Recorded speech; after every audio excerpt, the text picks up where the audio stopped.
Ram Ram. पूर्वांचलनामा Bhojpuri channel में आप सबके स्वागत बा। हम हई शक्ति प्रकाश श्रीवास्तव और आप देख रहल बानी कार्यक्रम मतलब के बात।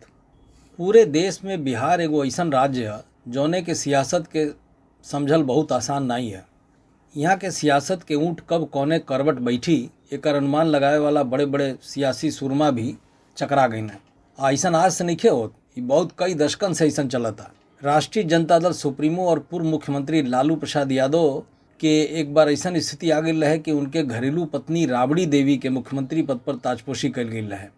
वो परिवेश के याद कल जा, चाहे कई बार मुख्यमंत्री के कुर्सी पर जहाँ तहाँ ऐसे तैसे कैसहूँ काबिज रहे वाला नीतीश कुमार के नाम लिहल जा।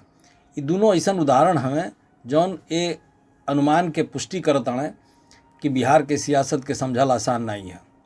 यहाँ कब के केकर साथ छोड़ दी, के केकरे साथे आ जाई, ये कहल बहुत मुश्किल बा। बहुत बार तो ऐसा होला कि सियासी पार्टियन के खबर बादे में मने मीडिया के जरिए पहले पता चल जाला, अब पार्टी के फोरम पर बादे में आवेला। पहले तो पार्टियन में ऐसा घटनाओं पर तत्काल संज्ञान लेके अनुशासनात्मक कार्रवाई कल जात रहे, लेकिन अब ऐसा लौकत नहीं खे, कोनो पार्टी नहीं खे करत। हालांकि राष्ट्रीय जनता दल के बात कल जाए तो कई गो ऐसा मामला है जो निभा राष्ट्रीय जनता दल के फोरम पर जौने में नेता लोग पार्टी नीति के उल्लंघन कर रहल वालो, लेकिन उनके खिलाफ कोनो कार्रवाई नहीं होत। यह आधार पर ये कहल जाता कि अब पार्टी में जो उप मुख्यमंत्री रहना और लालू प्रसाद यादव के बेटा तेजस्वी यादव जिनके हाथ में पार्टी के कमान बा, कहल जाता कि उनकर तेज कुछ कम हो रहा बा। कहाँ से कि पार्टी के भीतर बहुतेरे ऐसा मामला बा जौने पर कोनो कार्रवाई नहीं होत।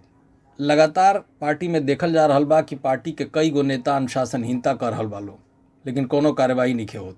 उदाहरण खातिर जानल जाए कि पार्टी के एक जने पूर्व सांसद देवेंद्र प्रसाद यादव, उन्हीं के देखी जौन राष्ट्रीय उपाध्यक्ष हमें पार्टी के, लेकिन आजकल पता नहीं का भइल कि बगावत पर उतर गई बा।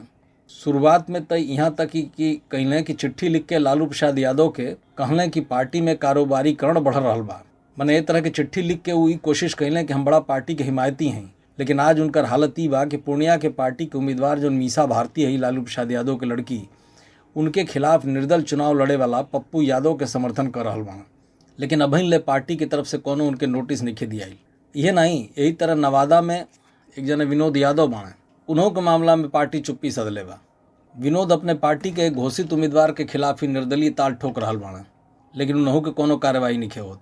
ये पूर्व मंत्री और रेप केस में सजा काट रहे पूर्व विधायक राज बल्लभ यादव के भाई हमें विनोद यादव, इनके समर्थन में इनके भाभी विभा देवी और विधायक प्रवीण वीर भी बाणे, लेकिन एहू लोग उनके खिलाफ कोनो कार्रवाई अभी पार्टी की ओर से नहीं भइल।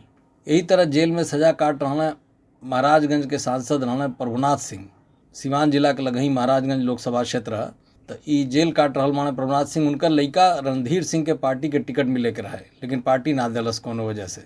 अब ये निर्दलीय चुनाव मैदान में उतरे की तैयारी कर रहा बाड़ा, उन्हों पर अभी ले कोनो संज्ञान पार्टी ना लेलस। उनके तैयारी जनता देखती है, पार्टी के नहीं खेलुकत। चूँकि अब पार्टी के कमान सीधे तौर पर तेजस्वी के हाथे में मरे सियासी गलियारे में कहल जा रहा बा कि तेजस्वी के तेज अब कहीं न कहीं कमज़ोर पड़ रहा बा। आज यह कार्यक्रम में बस इतना ही, फिर आप सबसे मुलाकात हुई यही चैनल पर यही समय। तब तक खातिर राम राम।